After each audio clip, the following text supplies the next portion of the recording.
they are really, I believe, a springboard to something a lot more profound, transformative. So, as with any spiritual path, the jumping off point, if you like, is faith.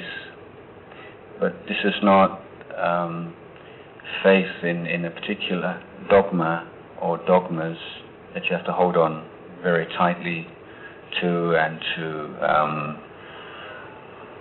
protect yourself from possibility of doubt. In fact, maybe this is a subject that I'll get into a bit later on, that doubt is welcomed rather than feared in Buddhist tradition, at least certain kinds of doubt.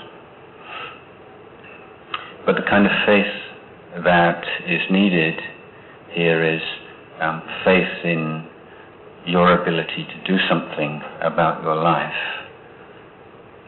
Indeed, the conventional explanation of what faith means in Buddhism is in faith in the Buddha's enlightenment, which means faith in the enlightenment of a very special human being.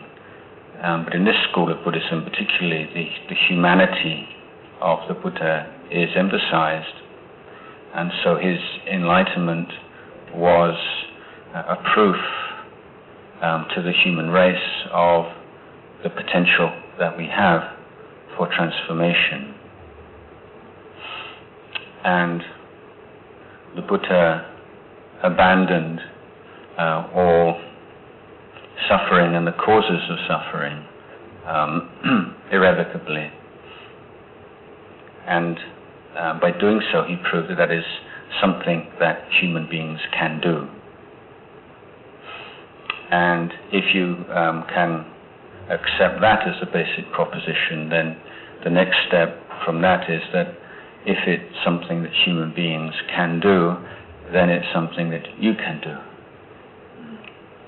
So, can you accept that as a proposition? You know, you can abandon the negative, you can abandon, you can develop, perfect positive qualities, you can purify your mind.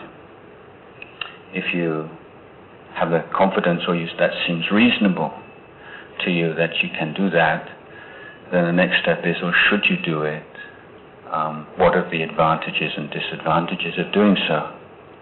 I think for myself, I'm hard pushed to think of any disadvantages. I can think of a lot of advantages, and suggest that through this effort to purify our lives, our conduct, our emotions, our minds and hearts, that we become fully human, we fully realize the potential of this human state, and that I would argue that many of us live living in a huge mansion and just living in one or two small rooms.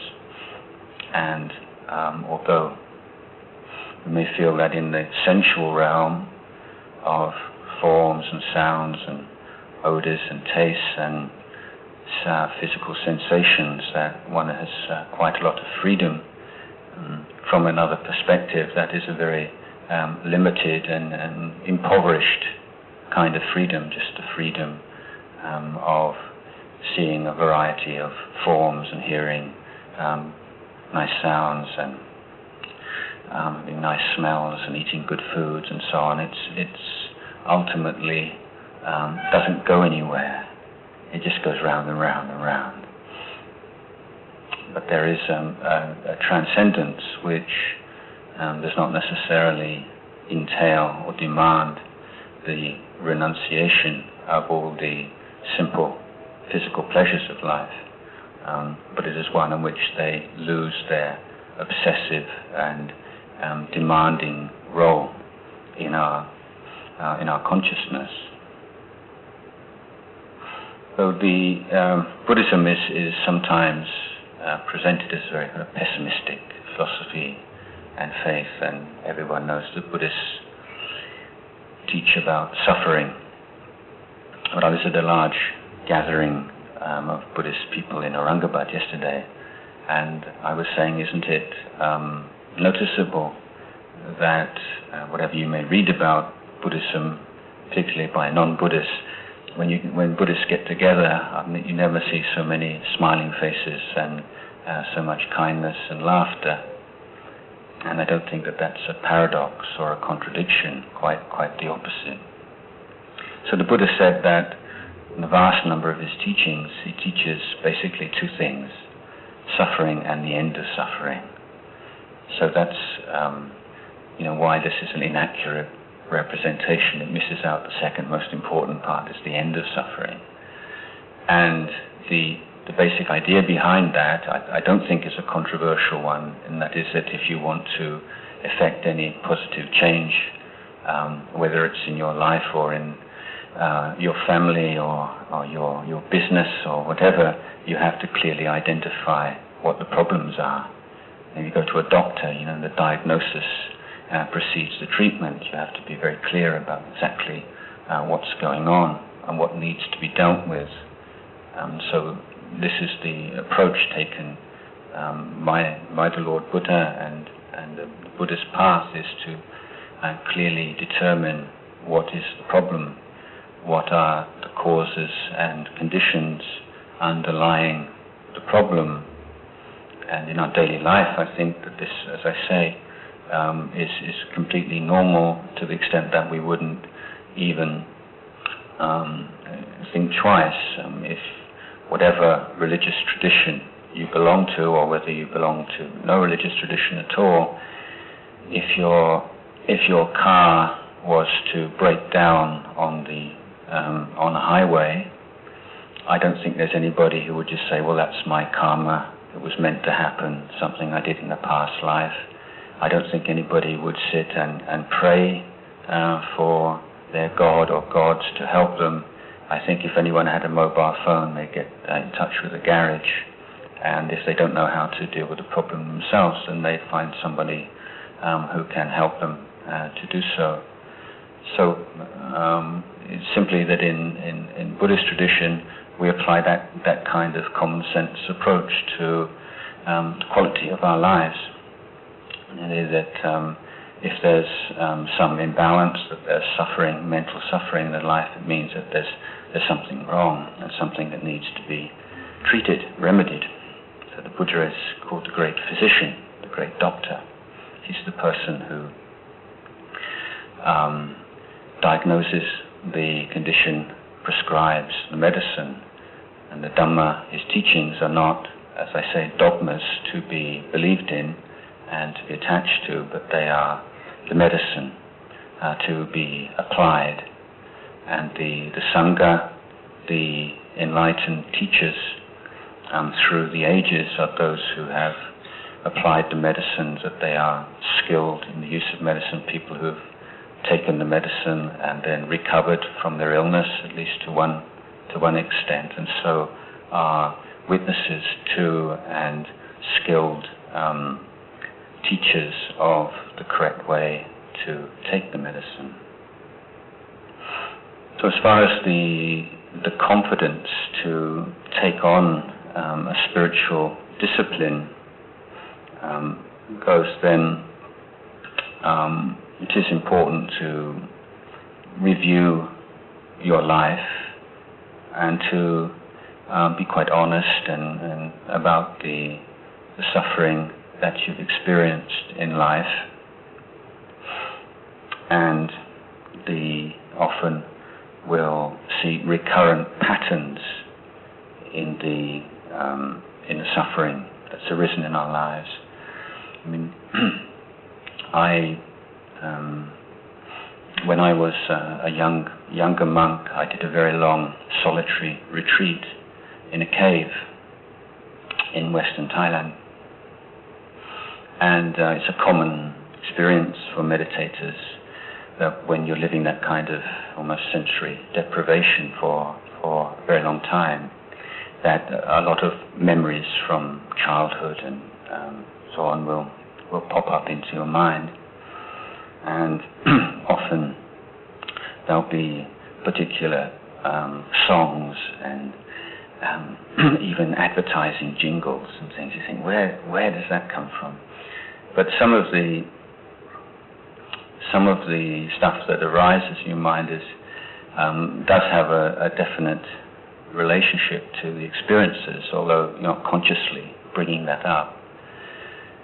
But I remember on this retreat the word, the song that would come up is an old David Bowie. I don't know if anybody knows David Bowie. Song called "Always Crashing in the Same Car," and this was his example or sort of, way of talking about that. Something that I think most of us recognize in our lives when we make a mistake, do something stupid, and we say, "Never again. I'm never going to do that again. I'm never going to be so stupid. It's just not worth it. It's just too painful." And then, before very long, we find we do exactly the same thing again. Or how many of us have said, as children, when I'm a parent, I'm not going to be like my mum or dad. I'm not going to do that, and I'm not going to be like that. And then, 30, 40 years later, you turn around and you realize you're behaving just like your mum or dad did. And so there are all these kinds of things going on within us, which are engines of suffering, and a lot of the structures underlying the way that we relate to ourselves, our own experience, the way we relate to other people, is invisible to us, but doesn't necessarily have to remain so. For those of you who are maybe skeptical about that or not so sure, one of my favorite examples is from the world of psychology. It's a very well-known professor in Southern California called Professor Charles Tart, and he's done a number of very fascinating experiments with hypnosis. And in one of them, or a whole set of them, he hypnotizes volunteers, students of his, and while they're in the hypnotic state, he says to them, after you come out of this hypnotic state, I will invite you for a cup of tea. And when I invite you for a cup of tea, I want you to walk over to the door and put up the umbrella that's standing behind the door. So the student is brought out of the hypnotic state, and the professor says, "Thank you very much, that's very good. Would you like a cup of tea?" Immediately, the student walks over to the door, puts up the umbrella, and the professor says to him, "Why did you do that?" And he said, "Well, I noticed on the way in that it was very cloudy and I didn't bring an umbrella with me, and I was wondering whether I might use that one. It looks a bit old and I thought it might have a leak in it, and I was just wondering." And so the point of it being that immediately this young man or whoever was the subject of the experiment, and this was repeated many times, immediately, without a moment's hesitation, could come up with a lot of very convincing reasons why he did something completely irrational. I mean, there's absolutely no reason why he should go and put up that umbrella other than that he was told to do so while he was in a hypnotic state. And I think this is quite, I always find this quite stunning and humbling to recognize to what extent this kind of incredible creative power of rationalization runs our lives. And it's not, I think most of us have come across this idea of rationalizing, make up excuses to justify things that you've done. But generally I think that we consider it to be something you sort of sit and think about it, and it's a little bit dishonest. But in fact, it's just part and parcel of the way that the normal mind works.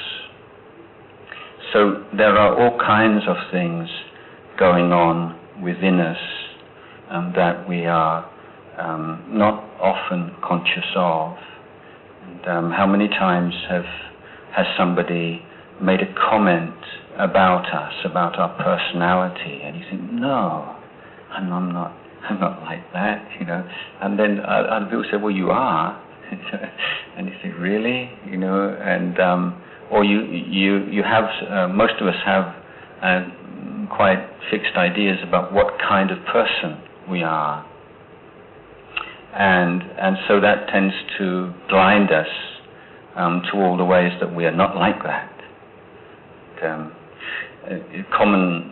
Commonly, it seems to me increasingly common, at least for people who do really stupid things that they're caught by the police for, like celebrities or whoever, and then they make a statement like, this is not who I really am, this is not the real me that did this, therefore, I'm not really culpable. Or people who drink alcohol and then act in very unskillful ways will say, it's not really me, it was the alcohol. So that there's this idea that you don't have to take responsibility for certain things that don't suit your idea of who you are. So in meditation practice, in the spiritual life, we're putting aside all our preconceived ideas about who we are and what we are, and trying to develop a skill of looking directly at the nature of things. So not starting off with a theory or a philosophy and trying to fit our experience to it, but we're trying to develop the tools and the skills to be able to dwell with our experience free of concepts.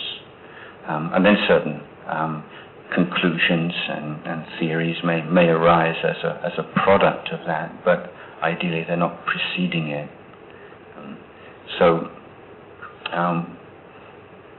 here again I'm referring to some particular Buddhist premises, if you like, or hypotheses and things to take on board, that our suffering in life is due from a lack of clear understanding of what our life really is, who we are, and that the way to true happiness or freedom from suffering is by uncovering, by looking clearly.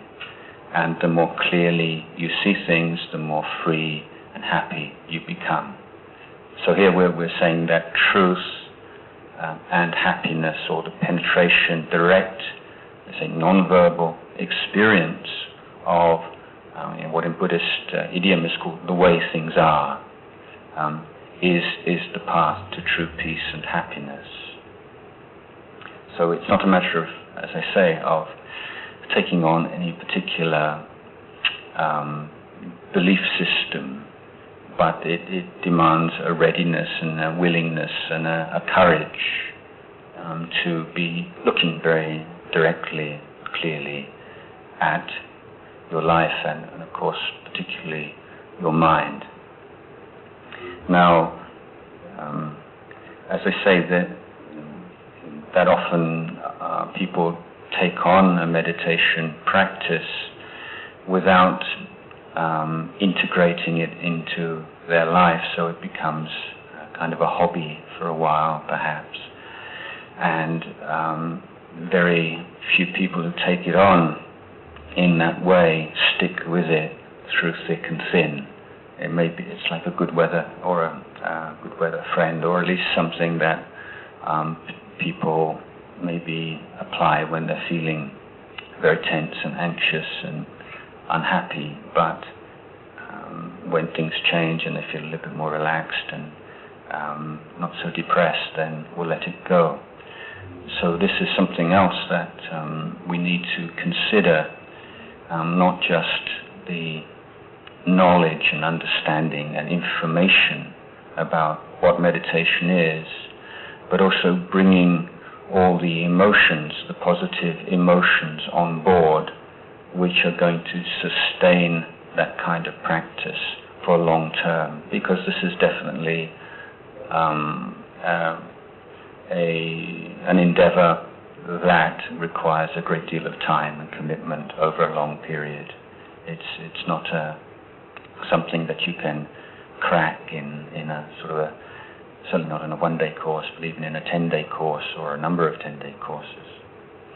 It's really developing a new approach to your life. Now, the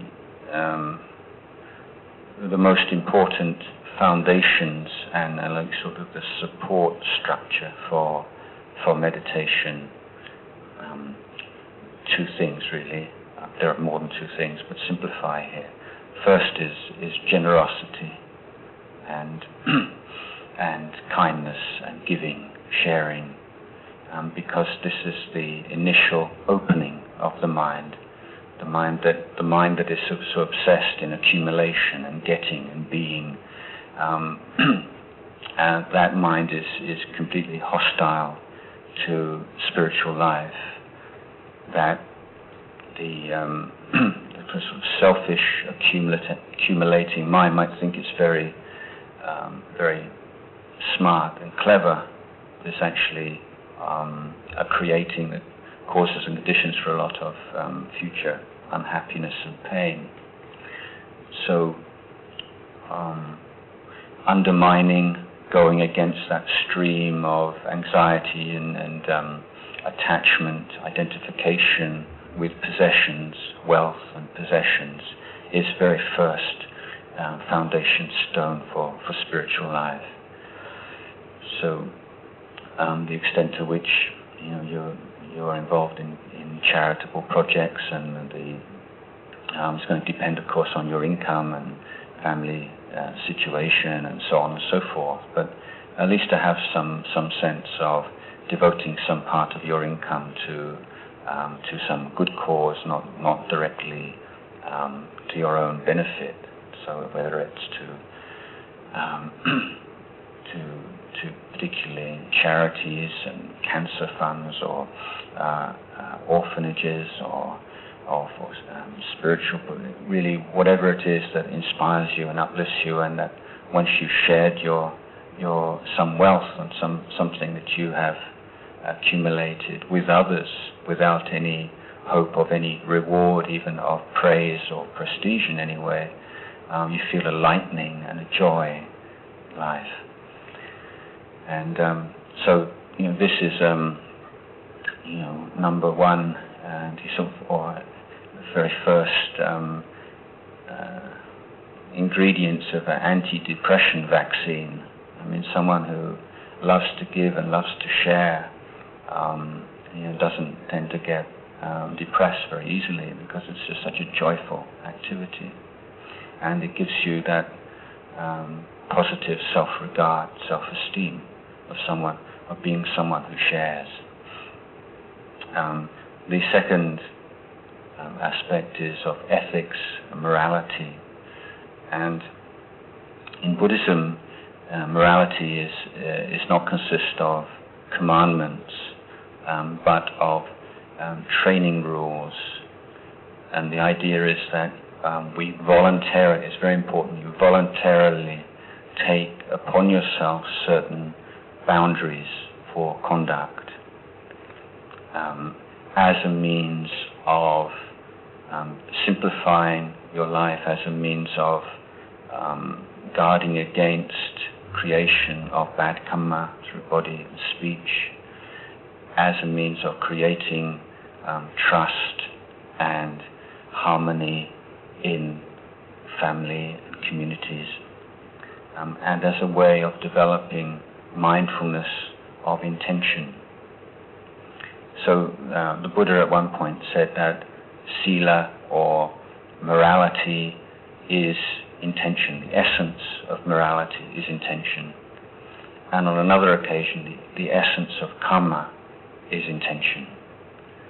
So the ability to illuminate, to recognize intention as it arises and passes away in your mind is absolutely essential to any kind of creative ethical practice in life, rather than just a blind kind of adherence to certain rules out of desire for some heavenly reward or a fear of falling into hell after you die, but the recognition of the ways in which these wisely adopted and voluntarily adopted boundaries enrich your lives and enrich the life of your family and community.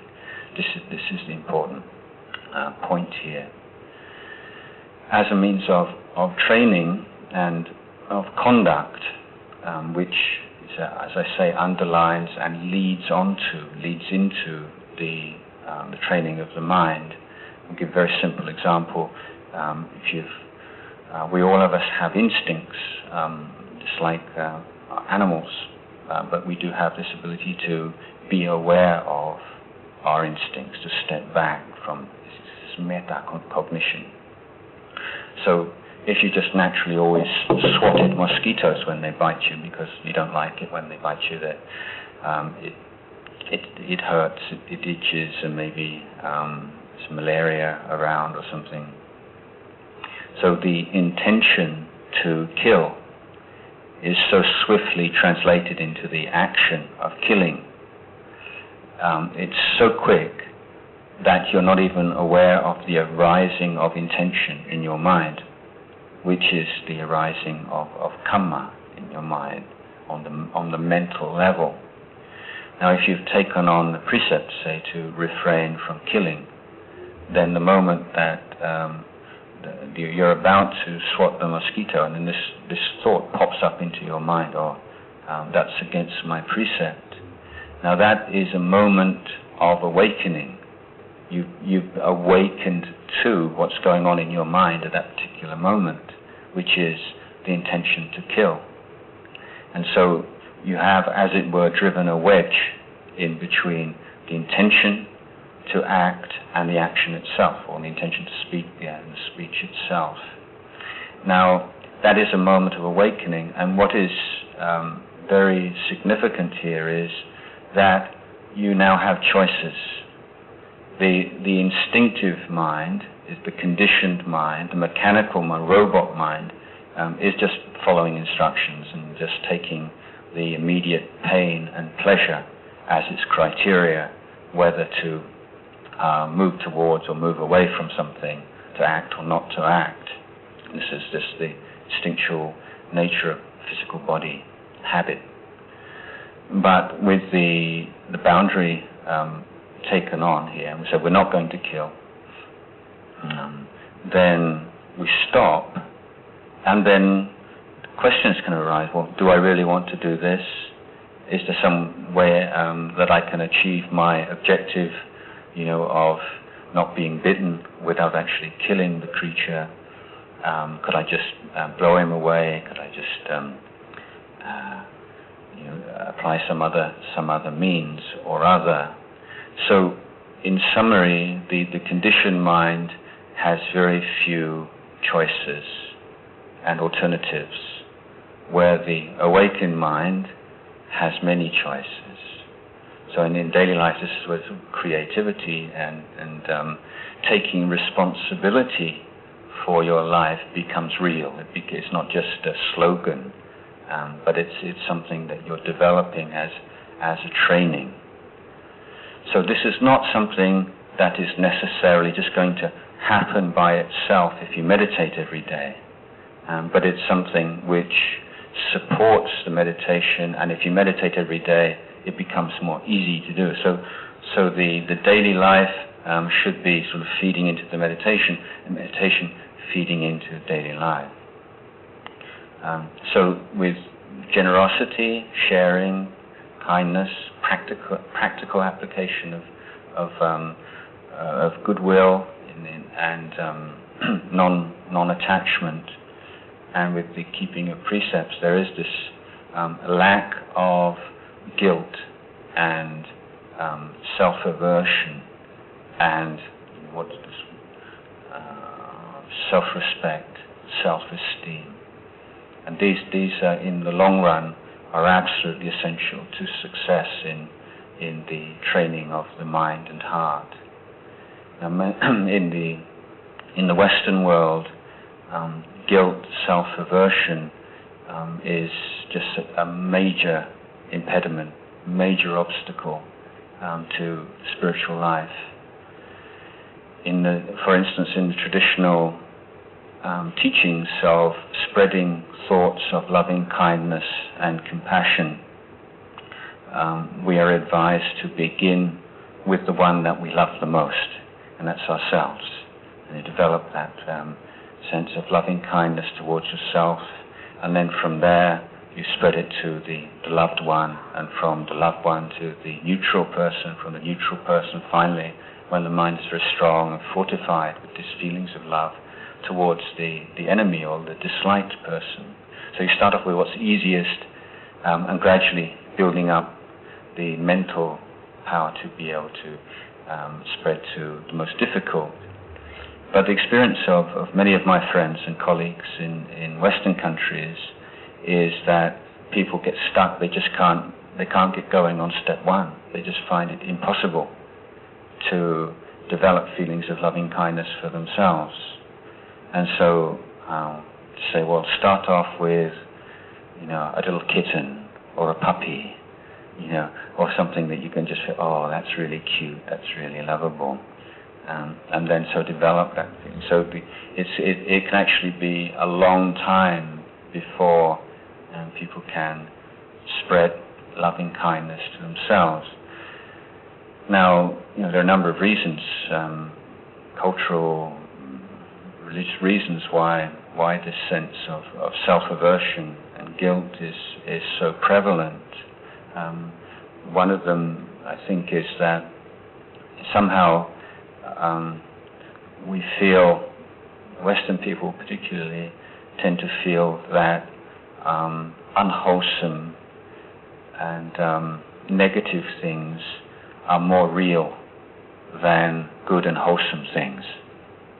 So if, for instance, and this is not restricted to Western people, but let's say you have intention to do something really kind for somebody, or let's say make some kind of donation to a charity or do something, and you just feel so joyful about it, and it's just such a wonderful thing to do. And then within the course of that good action, something just pops up in your mind to say that, well, when I do this, so-and-so is going to be really impressed, or people are just going to respect me so much, and it's really good for my image, or something like that. And then the tendency is to grasp onto that particular thought and say, yeah, that's what I'm really doing it for, isn't it? Let's be honest. There's got somehow the cynical voice always sounds, he's the realist. Somehow being cynical is being realistic. This is what's really me, isn't it? All I really want is for people to love and respect me and look up to me. Well, in actual fact, if you look more closely on the course of, an hour or 2 hours, you must have all these really positive, beautiful thoughts coming up. But why is it that just one or two negative thoughts somehow seem so much more weighty and, as I say, realistic than all the positive thoughts? So in meditation, this is something that we begin to see where that there's no reason why we should give any more significance to a negative thought than a positive thought. Now, in this system, Buddhism, we're making a distinction, a very important distinction between action and speech on one side and mental processes on the other. Now, action and speech is something that you can deal with effectively, constructively, with willpower, or with this, as I say, this voluntary intention to say no, to refrain from certain kinds of actions. But the mistake that is often made is to extend that, or to try to apply willpower to mental processes. So, to illustrate that, I think it's very wise, skillful to say that anger is a negative mental state. It's not something that I want to cultivate or something I want to carry around with me the rest of my life. I believe that I have the ability within me, the potential within me to transcend anger, and I want to follow this path. Okay, so far so good. But now you say, I am not going to be angry with anybody today. Sit in front of your shrine, or sit and meditate, or whatever. I'm not going to get angry with anybody today. And of course you can't do that. It's impossible. Because the causes and conditions which support the arising of anger within the mind are not susceptible to willpower. It's a basic and quite naive psychological mistake that people make. What you can do is you can say, no matter how angry I get with that person at work, or however angry I get with this and that, I am not going to express it physically or verbally. Now that is not, please observe, repression. Repression is when you don't acknowledge that you're angry. Sometimes people are sort of red in the face. I'm not angry. I'm not angry. It's just so like this.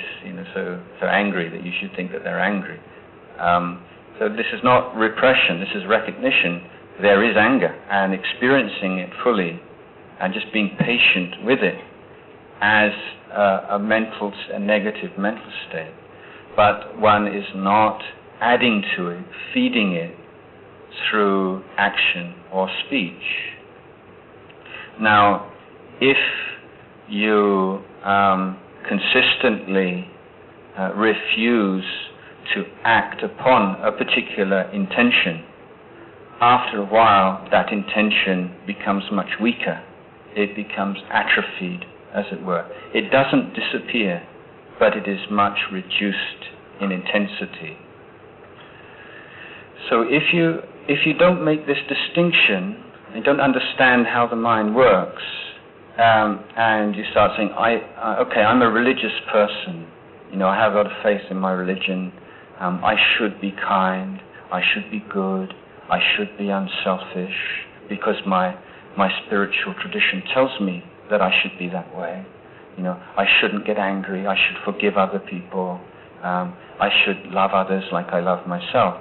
But then there's this voice in you said, but I don't, I can't, I'm not. I'm in many ways, I'm jealous, I'm selfish at times, I get angry, and so the mistake here is thinking, I'm such a bad person, I'm hopeless, I'm terrible. All the things that the great spiritual teachers tell me to do, all the ways they say I should be, I'm not like that, I can't be like that, I can't do it. And this is where this is a really kind of negative emotion. I'm hopeless, I'm terrible. So what I'm suggesting here is, one, to recognize that merely having some sense of inspiration or ideal or faith that you shouldn't be a certain way, you should be, is not enough to make any real difference in your life. Willpower is appropriate and can be used for external expression. But when you don't act upon these mental states, then you can start to see mental states as mental states. This is important. Okay. And then you begin to realize that you're not a good person because you have good thoughts, and you're not a bad person because you have bad thoughts, and you're not a confused person because you have confused thoughts. But you have to, now looking in terms of experience rather than ideas about yourself, you say, yes, there are good thoughts arising and passing away, but bad thoughts arise and pass away in the stream of consciousness. Confused thoughts arise and pass away. And these good thoughts, bad thoughts, confused thoughts, they're not divinely inspired, they're not just a matter of blind chance, it's not just the product of chemicals in your brain or some sort of mechanical imperative from your genes, but it's something which is conditioned and something which can respond to present conduct, behavior, attitude, and practice. These are the kinds of concepts you're having to take upon yourselves. Now, this practice of, as I say, looking directly, can we do it? You say, well, maybe difficult, but then what makes it difficult? Why is it that we lack that kind of self-awareness, that inner harmony between what's going on inside, outside? And the first thing we really lack is mindfulness and inner peace and clarity. Now, if many of you have probably meditated before, tried to meditate, I'm sure almost all of you will say it's tough, it's difficult. And the reason is that we are very habituated to having something go on in our minds all the time. And I mean, you can see this probably most clearly in times of, say, grief. If someone is bereaved, then a person will try to have something to do, something to think about, something to be absorbed into, so that she doesn't have to be with their grief. Or another example or illustration of this is just to observe people on airplanes, most people, or long trips. That people need some kind of amusement, interest. So on a plane, what do you have? You can have your book, you've got a movie, you've got something to eat. Maybe you can watch the map and see how far the plane's got, things like that. But once you've read a bit of your book, you've watched the movie, you've had something to eat, and then there's nothing to do, nothing really to think about. Maybe you don't have anyone to talk to. Maybe people go to sleep. So the general habit we have is that we need to have something going on, and if there's not something going on, then we go to sleep. So sort of no activity and absence, or activity and dullness. And this is one of the great challenges of meditation, that to begin with your mind can be very confused and agitated and running, and then you finally feel you're getting a handle on it, and suddenly you go into this really dull state, you get very sleepy, and you can get very discouraged by that. So something to recognize, to be aware of, and something you have to treat as a challenge.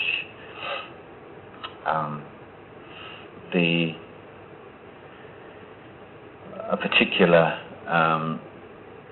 difficulty for those of you who are, most of you I think, well educated in the conventional sense, or who make a living using your brain and your intelligence, then the downside of that is that you will tend to identify with thought a great deal, and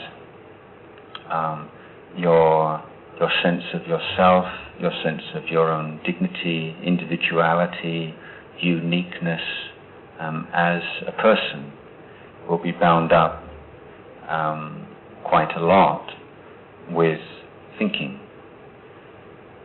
So in meditation, where thinking doesn't play the prime role, and quite the opposite. We're trying to develop a clarity of awareness independent of thought. Then fear can come up quite a lot. So this is a particular obstacle, but it's teaching. If you find that the mind just shuts down after a certain level, or there's a sort of fear that one's losing control, then this is a clear indication of a strong identification with and attachment to the presence of thought. You're taking thought and the presence of thought, the activity of thought, as a refuge. And that's not a trustworthy refuge to take in your life. So apart from the necessity to develop good thinking skills in your life, then we also need to develop the ability to dwell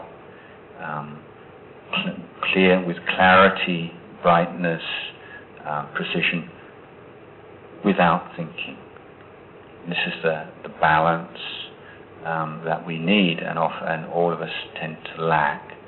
There are certain things that you can discover and you can accomplish an awful lot with logic, imagination, good thinking skills. But there are an awful lot of things and whole dimensions to life, very profound experiences that can only be penetrated when you're willing to let go of thinking. Not to let go of thinking forever and just become like a rock or an insentient object, but not being a slave of thought and being obsessed with thought, or being unable to dwell without thought even for a few seconds. So in meditation, this is one of the skills that we want to develop, basically, to find this middle way between thought and dullness, or thought and absence, one in which you can be completely alive and sharp and bright and joyful, but without any need and compulsion to be thinking about the experience. And through developing a capacity to dwell in that non-verbal but very bright and awake state, then insights about life, about yourself, will start to bubble up into consciousness. Now this in fact is a principle that is recognized in both in the artistic and scientific fields. If you have a chance to read the biographies of great scientists, then you have this sort of eureka principle, with of course named after Archimedes, who's working very hard on this problem for a long time, and then relaxes, has a bath, and then he sits in the bath, says, eureka, and runs through the streets naked and shouting. And it's remarkable how often this same kind of principle has been repeated throughout the intellectual history of mankind.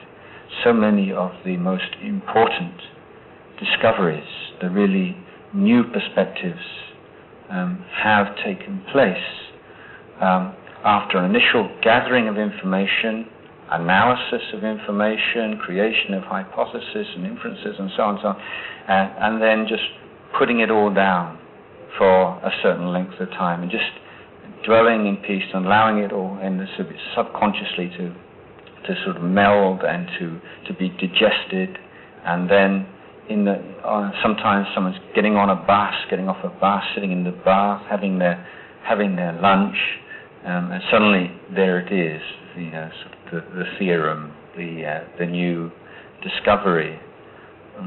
So this is somewhat similar, but on a much, I would say, sort of much lower level to the kinds of insights that come up in meditation, where you're putting your mind in that very fertile, fallow state, and with open, relaxed, a sense of ease, happiness, safety, and clarity, which allows this insights to bubble up and to appear in your consciousness. So the initial work is to train our minds to let go of the past and the future on those occasions where we don't need to think about the past and the future. So we're not saying, forget the past and don't think of the future, just dwell in the present moment all the time. This is sometimes called New Age kind of thing, be in the present moment. But it's a lot more than that, and of course in your life you're having to draw upon past experiences to deal constructively with present challenges. You need a certain amount of planning for future. But in the meditation period, you're very clear with yourself that, okay, this is a time when I'm going to apply myself to meditation, to developing the skill of being in the present moment, and I'm not going to think about the past, not going to think about the future, not going to think about my job or difficulties at home, conflicts, and various kind of worries that I'm just going to put it all down. Like you're traveling along, you're walking with two heavy suitcases, past and future, and say, just put those down for the moment, just rest my arms and just stand and just be here. And that doesn't mean you're abandoning your suitcases forever, but it means right now you don't need them and you don't want them. So in meditation, you have to be very clear right at the beginning of the meditation exactly what you're doing, what your goal is, what your purpose is, what you do want to do, what you don't want to do. Because if you have to be considering those kinds of questions during the meditation, then your mind was not going to become calm and peaceful. It will interrupt the flow of the meditation. So you want to be putting these instructions, placing these instructions right in the forefront of your mind at the beginning of the meditation. And then in the course of the mind, if that doubt just arises, then immediately the thought that you've implanted at the beginning of the meditation will pop up as an answer, and you will not be distracted from the meditation.